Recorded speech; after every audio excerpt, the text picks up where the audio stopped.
Okay, good morning, everyone. Thanks, Dr. Wario, for the kind introduction, and thank you to the Competition Authority for inviting me and my colleagues, not only to witness this, but also to moderate a discussion.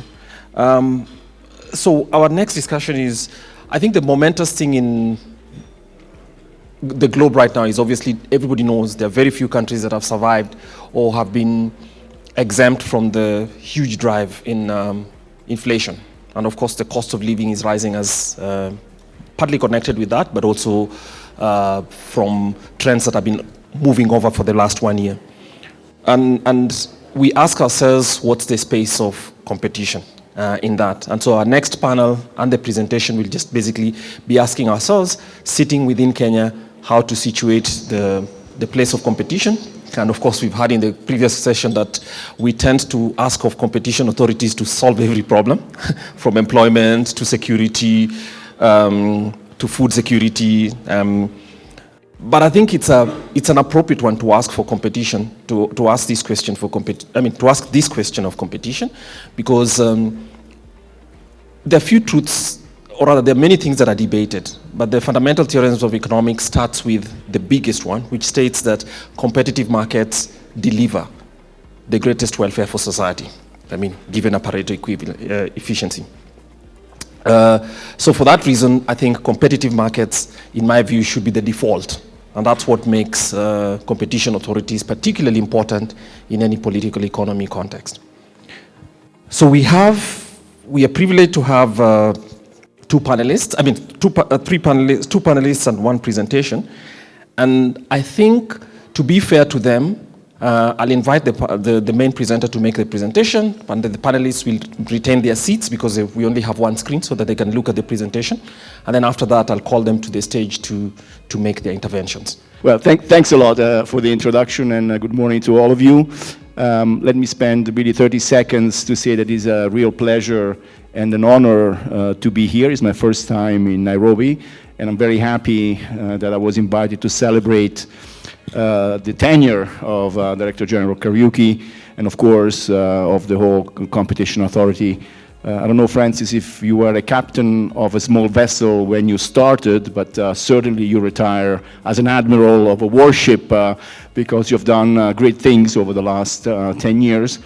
I don't have to explain to this audience your successes here in Kenya, but I really want to let everyone know that Francis has been a real voice, a strong voice for competition policy around the world, at the OECD, at ICN, UNCTAD, other international fora. He has brought not only his personal experience, but also the experience of the competition authority. So for that, we are very grateful, and we hope whatever you're going to do next, that you will stay close to the competition family, and that we get to learn more from you in the coming years.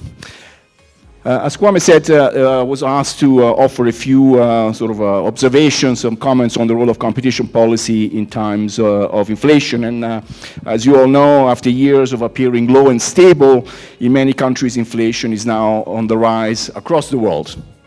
The year-on-year percentage change in prices across at least the OECD for the second quarter of 2022 was nearly 10%. This compares to an average of under 2% annual change in prices between 2016 and 2020. Now, there are several undeniable contributing factors to this, including the supply-demand disruption. We've heard about those due to COVID-19 pandemic, the Russian invasion of Ukraine, and other factors. Now, competition authorities, like you heard, from Kwame, are likely to come under pressure to act from politicians and media during the times of rising prices, and therefore it's really timely to consider the relationship between competition and inflation. Now, looking at this relationship is not a novel question. Over 50 years ago, the OECD Council adopted a recommendation calling for increased competition enforcement as part of the fight against inflation. With persistent high inflation seemingly a thing of the past, just about 5 years ago, unfortunately, the recommendation was considered obsolete and abrogated, but we can still read the text and learn from it. Now, in the current context, there are voices that argue that the recent rise in prices has a relationship with competition. It's a competition issue at its heart, so it's really important to look today and discuss in the panel the relationship between inflation and competition. Now, my first point is that competition is an important driver in lowering inflation. As you know, and as you've heard, competition affects prices, and prices affect inflation. And the relationship between them, however, is not so straightforward. Inflation is a macro, not micro, economic concept. It concerns the overall level of prices and value of money rather than prices in specific markets. Monetary and to some extent fiscal policies are usually considered the main policy levers to control inflation, with many jurisdictions tasking central bankers to meet some inflation targets. Competition, on the other hand, affects outcomes in specific product and geographic markets, with ineffective competition enabling suppliers to raise prices above competitive level. A reduction in competition across many markets in an economy could lead to higher prices generally. And inflation, on the other hand, does not measure whether prices are high or low.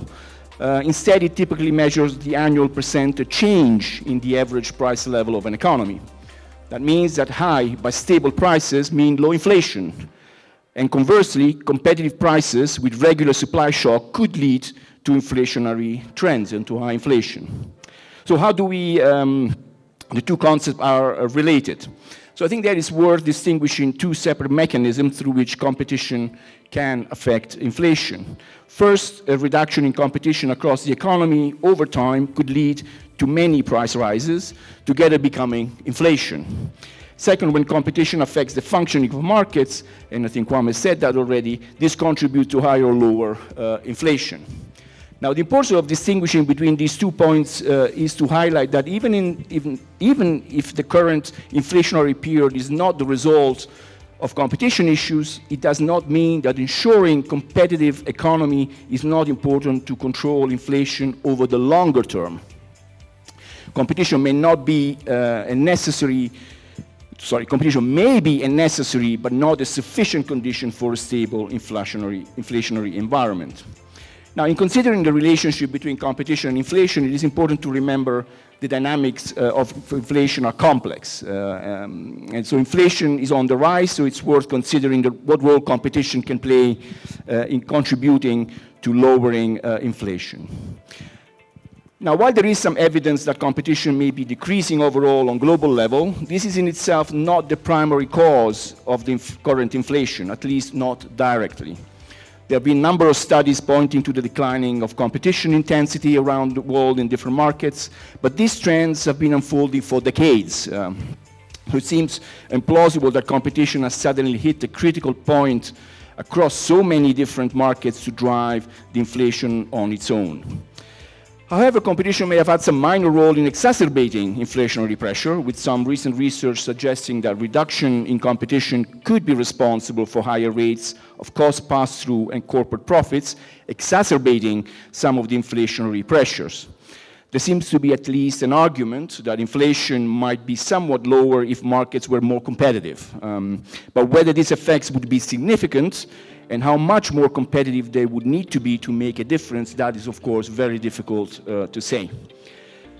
Now, beyond the current inflationary environment, competitive markets are vital to well-functioning economies, and this includes a contribution to lowering inflation. There are a number of empirical studies supporting this relationship, but there are several supporting theories of how this mechanism occurs. So the bottom line, there appears to be a strong basis to think that supporting competitive markets will have an overall beneficial effect on inflation. And this is an important point, an important message for competition community to consider. Now, the second point I wanted to make is that competition policy will not bring inflation down alone, and certainly not overnight. As the OECD recommendation dating back to 1971 already noted, competition policy is unlikely to be the prominent anti-inflation tool that governments can use. It does not follow, however, that competition policy has no beneficial effects on inflation. The recommendation noted that effective competition policy is one important factor in achieving economic growth and price stability, and that through its effect on costs, prices, and profits, competition can also contribute to fight against inflation. It is noted that the impact of competition policy is usually apparent in the longer term, suggesting that fiscal policy and monetary policies may be more immediate tools to deal with high inflation. So does this mean that there is absolutely no role for competition policy in times of high inflation? After all, competition policy increases competition and lower prices. So one should be, but one should be, I think, very cautious in setting high expectations that competition policy will be able to have a meaningful effect on bringing inflation down in the short term. It's not that tool that can fix all problems that Kwame has mentioned before. Now, as well as the size of any pricing effect, another important point to consider is that even if competition were a factor in the current inflationary trend, competition policy takes time to implement. There are three aspects related to timing of competition enforcement and competition policy. First, time to reach decisions, including identifying potential issues and starting investigation or action. The second element is implementation time of any remedies and outcomes. The third timing issue is that time for the effects of remedies and outcomes to occur. So while making a robust and procedurally sound decision as quickly as possible would be the aim of all competition authorities, this does not change the fact that making decision takes time.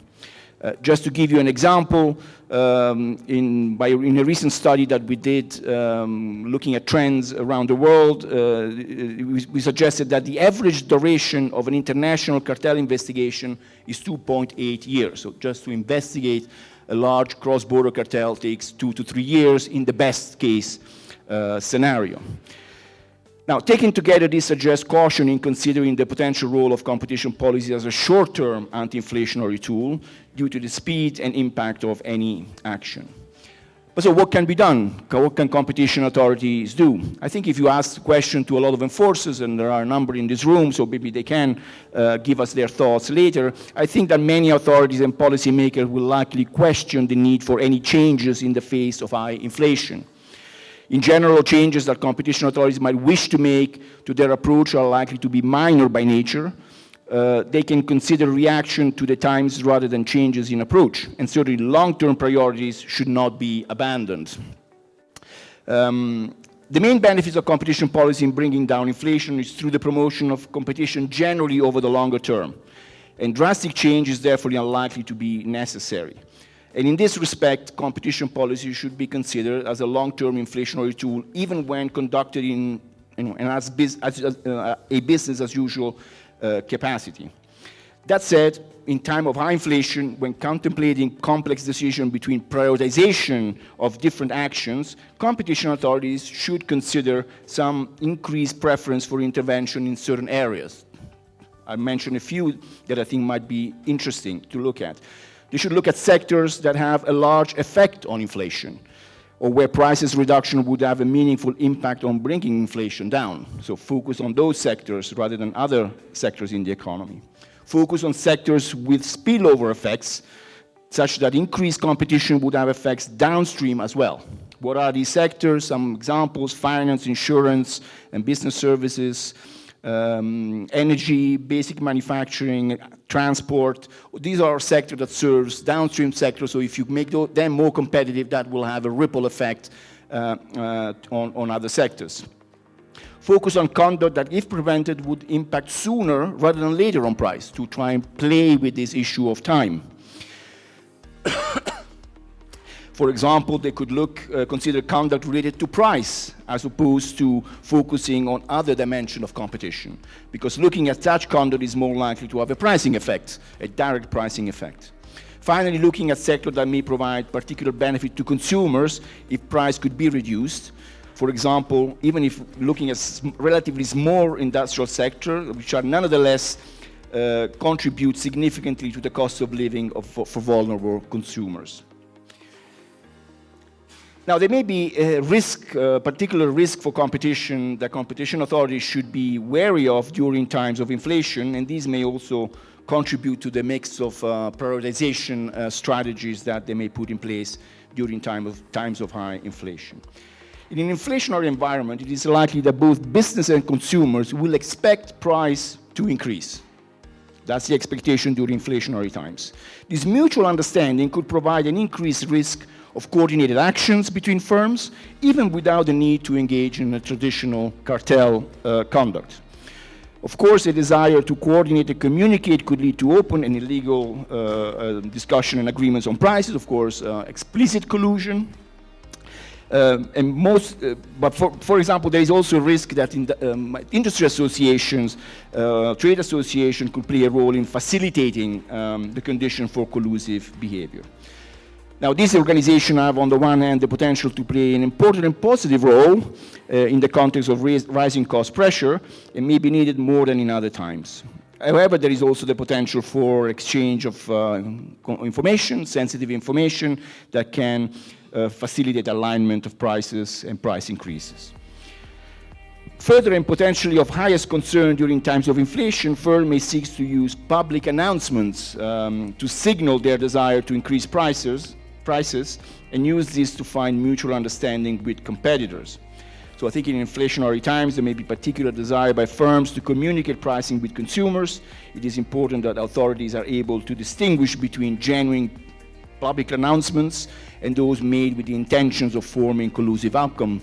They are called invitations to collude, or mutual understanding or agreement. This may not always be straightforward, though. It's quite of a complex area of antitrust enforcement.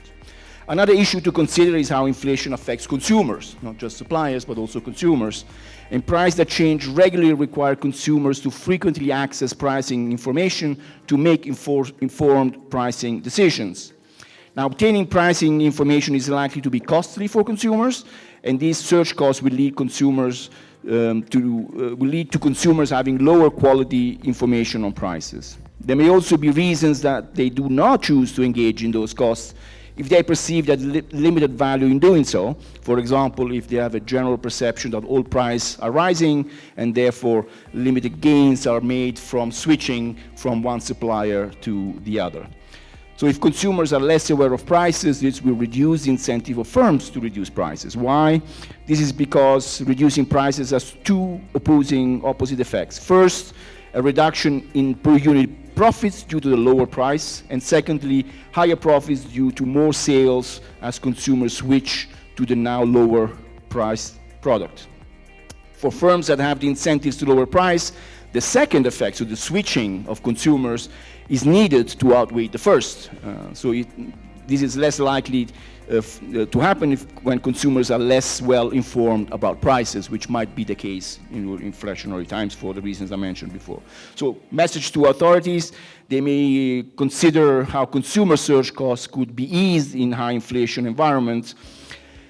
Be concerned about firms not providing easily accessible information to consumers, so focus on information asymmetries and so forth. Now, enforcement is one tool and one way forward that competition authorities can exploit, but not all roads lead to enforcement. As we have heard before, authorities should also consider the need for increased advocacy in times of inflation. I think at the outset there may be a role for advocacy aimed at reducing the risk that competition policy is seen as this short-term anti-inflationary tool. There are limits to the role that it can play, and it is important that policymakers understand these limitations. To the extent they can, I think competition authorities may be able to highlight these limitations while being clear of the steps that are being taken.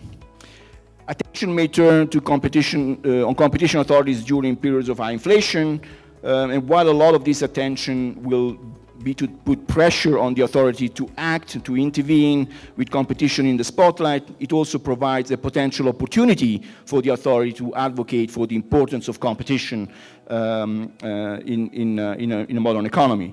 There could be several elements to this. It could provide an opportunity to explain the work of the authority and how it contributes to society and to consumer welfare, protecting consumer welfare. An authority may wish to draw attention to work it has undertaken over recent periods and the benefits of that work. Without inflation leading to raising prices, government may be considering the adoption of various forms of price controls regulation. This has been one of the suggestions made in the international debate. Now, price control regulation has the potential to deliver benefits in some circumstances, but also risk undermining competition. So it is important that price controls, if implemented temporarily are not also don't become a mean of making sensitive business information public, such as coordinating with rivals becomes easier in the future. Now, the second type of advocacy, and I want to echo what Simon mentioned this morning, seeks to improve competition in particular sectors. I think Simon has spoken very eloquently on the importance of market studies, market inquiries, looking at competition dynamics in specific sectors. So this could take the form of market monitoring or market studies. Market studies can help understand the extent to which inflationary pressure are related to competition issues. In general, why they may be faster than some forms of enforcement action, they may take less than those 3 years that I mentioned before for, to investigate a cartel, they are unlikely to lead to fast resolution, since even fast studies often require governments to implement recommendations, and that may take time following the study itself. That said, factual market studies can provide a straightforward way to study a sector and understand the causes of any increase in price, including whether there are any competition issues that have contributed to that price increases. This can be particularly useful if authorities are under pressure to act, to deliver something, but are unsure as to the cause of the potential issues. Now I come to the conclusion, and ultimately I think the dynamics of inflation are complex. There are good reasons, I think, to consider competition an important contributor to a long-term low inflationary environment, both in terms of reducing the exacerbating effects of market power on rising costs and in overall better market functioning. Despite this, competition policy should not be seen as a prominent short-term anti-inflationary tool. As I've mentioned, competition intervention take time, both to assess and implement. Despite having the potential to reduce price, competition enforcement is unlikely to be capable of reducing price substantially enough on its own. Intervention typically focuses on a few markets, meaning that even strong price reduction will have limited impact on the overall price level. Now, in many ways, and I go back to the 1971 recommendation from the OECD, what is said there appears equally valid today. Competition is vital for a low inflationary environment, and competition enforcement should be prioritized, but not at all at the expenses of other policies, fiscal policy, monetary policies. Competition authorities should also consider how best they can play their important but low-key role in restoring inflation to normal times. This includes being aware of how inflation may affect competition itself. Given inflation affects pricing, it could increase the risk of coordinated price announcement from firms, as well as determining competition by raising consumer surge costs. While for the most part it may be business as usual for competition authority, it is worth considering how the mix of work might best contribute to lowering inflation, providing this does not undermine their longer-term effectiveness. For example, there may be merit in minor changes in how different potential sets of action are prioritized. So prioritization is an important consideration. This should not be seen as a significant departure from usual, but authorities may wish to consider placing more emphasis on action that induce faster pricing effects, have spillover effects in as many markets as possible, and seek to deter conduct that appears to exacerbate inflation. Advocacy and enforcement activity from authorities may also need a revised focus. This includes being aware of risk to competition from government interventions, such as price controls, as well as being wary of certain kinds of conduct, such as coordinated price announcements. It is also worth considering how pressure on competition authorities to act on inflation may provide an opportunity to pitch the benefits of competition to a wide audience, public and private. This could include a suitably cautious note about the importance of competition policy in fighting inflation over the longer term. So with that, I thank you for your attention and look forward to the discussion. Thank you so much. Thanks a lot. So I will not try to summarize, but I'll say two things. First, I think we need to understand that the domain of competition authorities is to work at product level, product market level. Inflation, however, is measured at the macro level. So in a way, the connection between the absence or the existence of competition in a product and its connection to inflation is one that's very tenuous. I mean, it's following a very big thread to actually make that connection, so it's not very clear. And so what we've had is that, that notwithstanding, it is a good thing that competition authorities should do their work to ensure that there's competition. A strong man in a place called Russia decides to flex his muscles, and that affects or leads clogs to the supply of fuel globally. It might look unfair to be telling Dr. Wario and Dr. Ngombe to solve that for us, right? But the public generally doesn't understand that. So basically they go to Albert's office and say, look, we are not prepared to pay 130 shillings for a liter of premium petrol. So you do something. You know, the question is coming to you, Albert. So you do something. So I think some of these, what we've learned is basically we need to be modest. It's a good thing to have a competitive economy and product markets regardless. But I think it's also important for us to say which part of this problem that relates to inflation is necessarily generated from an absence of competition, and which part are some other, come from other sources. But dissecting it that neatly is very academic, and maybe it's not something that's easy to sell to the public. So they want responses. And often when they want responses, they expect the Treasury or decision makers in Treasury to say, someone somewhere is cheating you, and let's cut their prices, or let's make sure that we control prices. And price controls for students of competition all over, we know it's a very popular thing. Let me speak about Kenya. When you speak price control for anything, it tends to be extremely popular. Because for some reason, the trust in markets is not complete, and there's a belief that people's business is just to collude and actually try to cheat. So it tends to be, and it places a lot of pressure because they too know what price controls do and the effects of that. Either price controls or subsidies, right? And that's been something that the Treasury in Kenya has seen over the last I think the last quarter. So I'll be coming to my panelists now, and I'll start with you, Albert. Your general comments about what this is, and maybe one of the calculations that you made. Did you consider speaking to the competition authority, asking them? It was clear you were under pressure, both politically and all that. That look, we need some solution, or at least we need to be doing something. Was the competition authority's role part of the matrix of the decisions you're making regarding the inflation costs? The inflation pressures that we saw over the last 5-6 months. Thanks.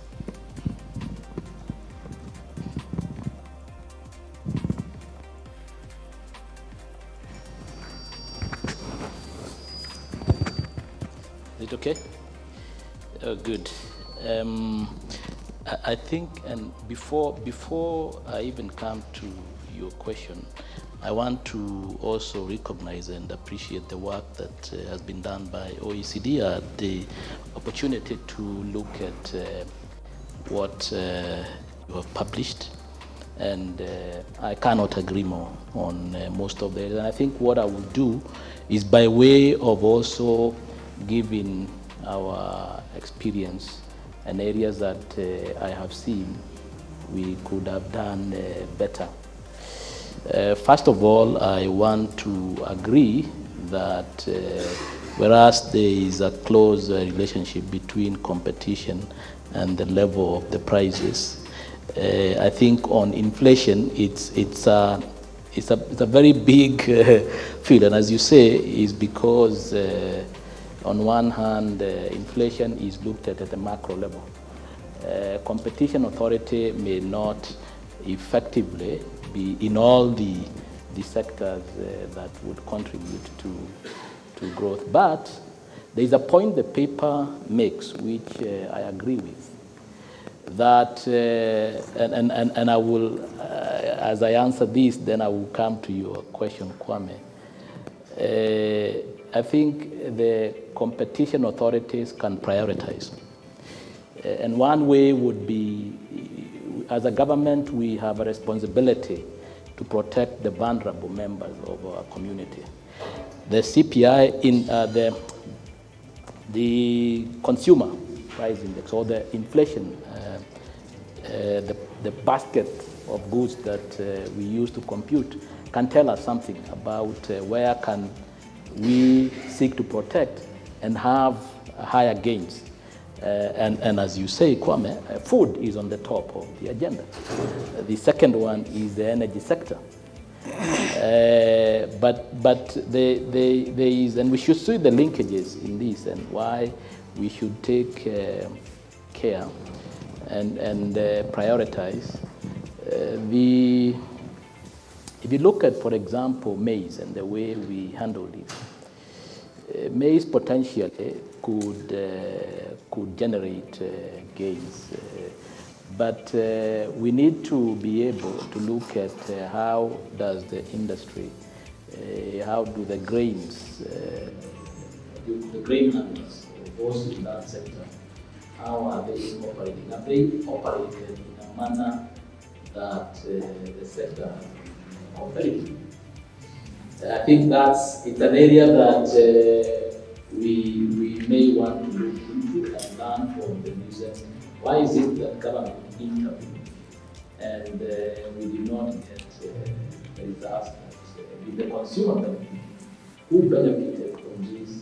Is it a competition issue? Is it other things? But the ultimate, yes, we saw the price of increasing. We also saw that it was affected by the inflation. Also there.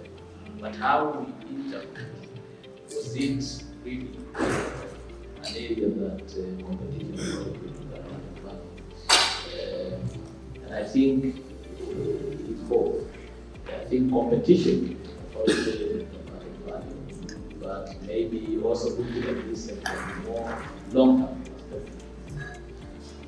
Now, competition, is it the most efficient tool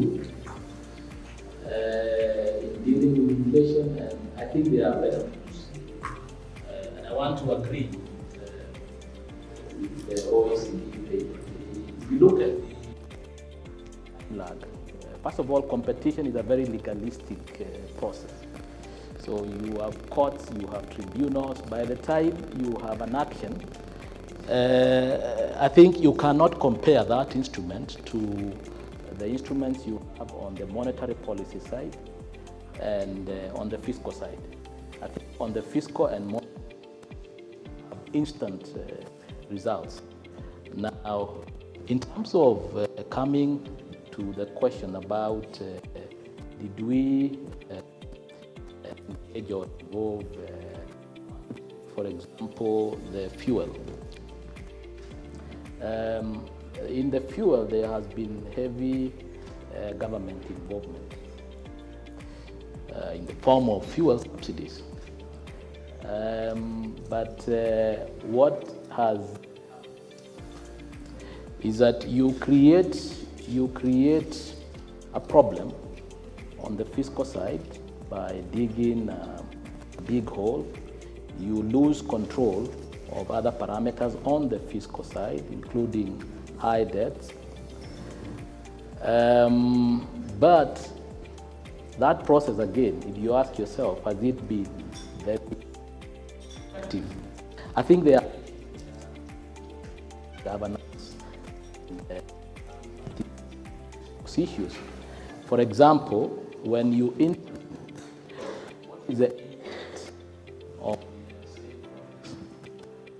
so you have, on one side, you are intervening by providing or capping the prices, but the oil marketers are not able to access your foreign exchange. Should it concern us? Yes, because the end result, your objective, if you stick with the objective, is to protect the consumers. And I think I'm just highlighting areas where, even as a country, where we should target to have further work. I think in the food sector and in the fuel, we need to make more interventions. I also want, and I think our intervention should also be sustainable to ensure we are protecting consumers. The intervention we make today is an intervention that we should be able to sustain. I say this because of also what has happened in the power sector. In the power sector, again, you all know there was a government move to lower the tariffs. But were we able to sustain that? The answer is no. But did it also encourage, did it also ensure value or, for the consumer? On one hand, the moment you intervene, because it's also the role of competition authorities to ensure that services are also accessible and you do not disadvantage certain groups. But can we say that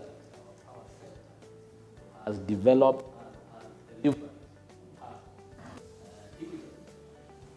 and the answer is no. Why? I think there may be issues there to how this intervention also affects the moment you get into price. And Kwame, you say market principles. Research shows if you follow the market, you will end up with inefficient market and access to equitable value, or close to equitable access to product, and there is no unfair treatment. But again, in the power sector, when you then are you disadvantaged some sectors or others? I think those are areas that we should look into and see whether competition authorities, especially in maybe I should stop there. Thank you. Thanks. I mean, it's refreshing to hear public sector workers who accept that there are constraints to policy. I think, no, it is. It is. I think that's credit, because one of the things you realize as students of economics is that there are no perfect solutions. They're just trade-offs, right? You're trading off one thing for the other. So if you have a subsidy which is very, very popular, what are its fiscal effects and the constraints? So that's a really nice one. So basically, it requires that we all be adults as we consider options for what inflation fixes I think the Treasury could pursue. We have inflation targeting, and every year there is an inflation target that is developed by a macro working group that guides the country in the planning. So I think it's important that we be very clear on that. And our inflation target is normally between at 5% plus or minus 2.5. So the highest you can go is 7.5, and the lowest you can go is 2.5. Now, I think the point that I forget your name, David is making, in an environment of significant shocks, the dynamics change. I know there have been interventions to at least keep tabs on the three prices: the prices of money, which is interest rate, the prices of goods and services, and the price of the Kenya shilling in terms of foreign exchange. Such that, in fact, the interventions, because of the unusual shocks, have been so significant that they have also moved certain other parameters. So, but the point I wanted to make is that there is deliberate targeting of inflation, and that's why you see often on the monetary policy side, there will be intervention by the central bank. We also maintain targets of the deficit. Those deficits are negotiated and agreed, and is to maintain also the levels of domestic borrowing at levels where they do not unduly drive. And that's why you will see in the auctions, there will be bids that are competitive and uncompetitive, and the uncompetitive ones will not be accepted because they are not consistent with the market dynamics. So I think it's important to be clear on some of these policy guidance. Thanks, Albert. I'd like to open up the conversation now because I'm conscious about the fact that we have some time constraint. I'd like to open up the conversation to the rest of us. So I'll ask for 3 questions, and then you can write the rest, and they'll be brought up here, and I'll read them. Yes, thank you. I'm Kefasimiu, a student from the University of Nairobi. And my question relates to the issue of competition versus competitiveness. because we understand a while back when Airtel wanted to merge with Telecom Kenya, Safaricom opposed, citing that that was against competition. But when the government wanted to split Safaricom from M-Pesa, they said that that was against competitiveness because they were competing with global firms such as the Alphabet Inc. So now, looking at that particular situation, and also with the understanding that competition and competitiveness might have a bearing on inflation. So perhaps to the three panelists, you could just share your views on this issue, whether we should go the competition way or the competitiveness way. Thank you. Thank you very much for an interesting engagement. It's quite interesting. My question is to Antonio. You have given us certain various proposals of, I think first the panel has agreed that competition law may not be the sharpest tool in the shed for purposes of dealing with inflation. But nonetheless, I think I've had a concession that it could be, it's one of the tools. It's not the sharpest, but it's right there in the shed. And so you had some proposals, some recommendations, including prioritization of focusing on sectors, certain sectors, conduct that could, be most, could push inflation up, and vulnerable consumers. Which then leads me to the question, do I hear that we are starting to also push in the direction of public interest, back to the earlier panel, because choice of specific consumers, specific sectors, are we then pulling in the direction of public interest? And then my second question is very specific to an area of enforcement of competition law, and that's abuse of buyer power, which sits almost clumsily, within that basket, but nonetheless insisting on fitting in. And I think from OECD, I think that's a discussion also you had recently. So it's insisting on fitting in and it's here to stay. But then there are certain pro-consumer welfare outcomes of abuse of buyer power. Be reluctant to say that loudly, but there could be pro-consumer welfare outcomes, reduced prices. Then what do we do at the place of enforcing abuse of buyer power with the risk that could push prices up that would otherwise have stayed lower, even on a micro level? Thank you. The final question. Yeah, thank you very much. I'm Selvena Sigesabo. While listening to the panel, they mentioned something about our inflation, and some of the key drivers all are food and energy. And my question is on the subsidies. In the recent past, we've been having price subsidies for food and energy, all petroleum products.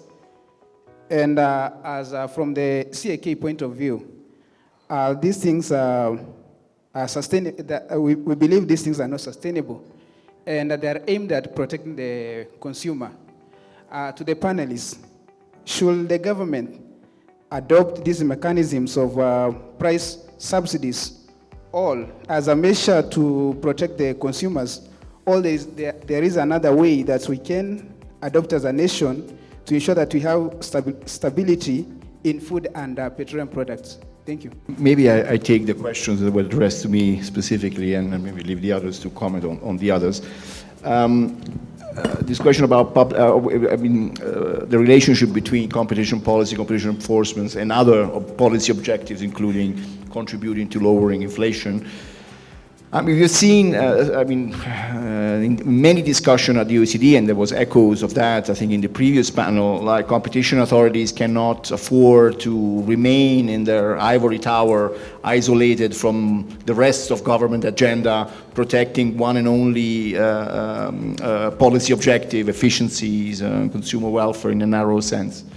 And that part of that, I think this panel has sort of emphasized how there is a role for many parts of government, including from competition enforcers and competition policymakers, in contributing to achieving a number of government policies, including inflation. So I think while the tool is not as sharp, I mean, competition is not as sharp as other tools that governments have, I think the message that I wanted to give before, and I think you've synthesized it, is that there is still a lot that competition authorities can do by focusing, by prioritizing, by trying to meet a very important target, trying to maintain price low, even if it's intervention which are surgical in specific sectors, a specific transaction, a specific market, but still they contribute in the longer term to creating an environment, an economic environment which is not prone, or at least does not facilitate sharp price increases. On the abuse of buyer power and this trade-off, should authorities intervene in those areas, even if might lead ultimately to higher prices for consumers? I think this is we had a discussion recently at the OECD, and I mean, some authorities have the ability to enforce these rules. Not many do that. I think there's some concerns, some conceptual idea whether should we really care only about the price to final consumers, or should we also look at the relationship in the intermediary sectors of the supply chain? I think in having that in mind, and if you as an agency, as an authority, you have you put as one of your top of the agenda objectives trying to reduce inflation, maybe in the prioritization efforts, that's something, a balancing or a trade-off that should be taken into account.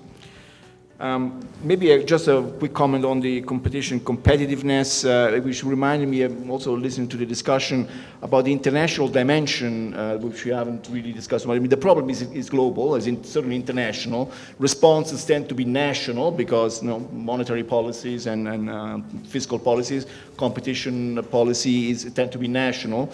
Now, I come from an organization which is, as the name is, economic cooperation and development. So I think cooperation also in ensuring that markets, international markets at the regional level or global level are open is very important. And competition authorities can play a role in facilitating that openness of markets. I think Simon mentioned before how neighboring countries can help fixing problems in one country. So I think that there's a role for international cooperation as well at all levels, but also at the level of competition authority. So that's where maybe this question of competition and competitiveness comes in. I'll pick two questions. One is the question by Simiu on competition and competitiveness. I don't think it's either or. I think competitiveness has many factors. Competitiveness, you have the business regulation environment and how that makes you competitive. It's got the cost of power in it. It's got many parameters that are actually measured under the business ease of doing business index. And for you to attain competitiveness, you must then work around all these issues. Competition policy is about the consumer and the welfare of the consumer. So it is not an either or that you can choose one instead. Or maybe I did not get your question, but you need both. You need competition policy to ensure that the welfare of the consumer is protected, and you also need to promote competitiveness to ensure that you are able to drive the growth of the economy. Now, the second question I would like to deal with is the sticky issue about subsidies. I would say two things. I think there are considerations, and I agree that interventions are country-specific, and you may not compare, and there is the local context. So you may not compare Kenya, say, with UK. I think there are different dynamics. Now, but generally, as a principle, consumption subsidies are harmful to the economy because they are not good at targeting the sector or the group that you would like to protect. For example, and fuel is a good example. The consumers of petrol may not be necessarily the category you want to protect. You may have in mind the protection of those who are using matatus, for example, because that's the group that is most vulnerable, and when you look at your basket of goods that are consumed. So transport is somewhere there. And we know those ones are used by the majority. And that category uses, those vehicles mostly use diesel. Again, diesel is used in production. So consumption, you treat, when you're subsidizing petrol, you are treating the team that is seated here, which I would say maybe it's not the team that requires protection, as opposed to those who are in the slums or those who are vulnerable. Production, on the other hand, is good because it's going to directly to enhance, and it will contribute to production. So given a choice, the choice would be clear. However, and that's why I'm saying is the country context. So assuming prices move within a month by say 70 shillings, say for petrol per liter, it's an assessment. Do you want to do it in a big bang fashion, or do you want, and this is where the sustainability aspect comes in. A decision may be taken to say, whereas subsidies are not good and they are inefficient, you may say that you will allow a gradual movement of the prices, so that you also don't have unintended consequences in the market. So you move gradually and you allow businesses and citizens to adjust. And in the case of Kenya, that I believe was the approach that had initially been taken, but then the subsidies became a permanent feature. And that's where the problem begins. Because when they become a permanent feature, you then carry forward the inefficiency that is introduced with the fuel subsidies. So for me, I think at the back of our mind is the sustainability, and you also look broadly at the macro impact. So if you are having other impacts that may make worse the situation of the group that you are protecting, then the choice is obvious as to whether you sustain the subsidies or not. So, but the view is that subsidies are not something that we should sustain in the long term. I think the sooner you get out of them, the better, especially consumption tax subsidies like fuel. Our presentation has shown us that, rather, our discussion has shown us two things. That inflation is an index that measures change in prices, regardless of the baseline.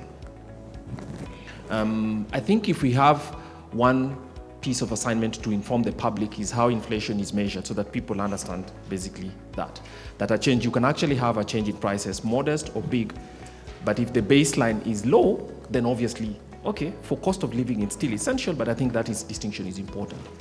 You can also have a change in prices when prices are high, right? And bringing down high prices is the central domain, in our view, of the Competition Authority. So the Competition Authority should be working, regardless of whether inflation is in or out, to make sure that prices are modest, or at least at the most competitive level. So that gives us a happy mix for why we think the Competition Authority should be working regardless of what the inflation indices are, and because the work that they do has a long-term effects and may be sticky over the long term, that's perhaps one of the ways in which to consider this. And then the second point is, yes, once inflation has taken place, regardless of who we want to blame or what its causes are, I think government has very few options, second best options. But regardless of what the second best options the government takes, we have to be careful that whatever options are taken are not just popular or effective, but they are actually options that can be wound back very quickly to avoid creating distortion, some of which already have effects. And Albert is telling us, with the authority of the Treasury, that they know that subsidies are not a good one, however popular that they may be. So ladies and gentlemen, for the enlightenment that we've received from our three panelists, I'd like us all to give them a clap and thank them very much for this afternoon. Thank you. Thank you.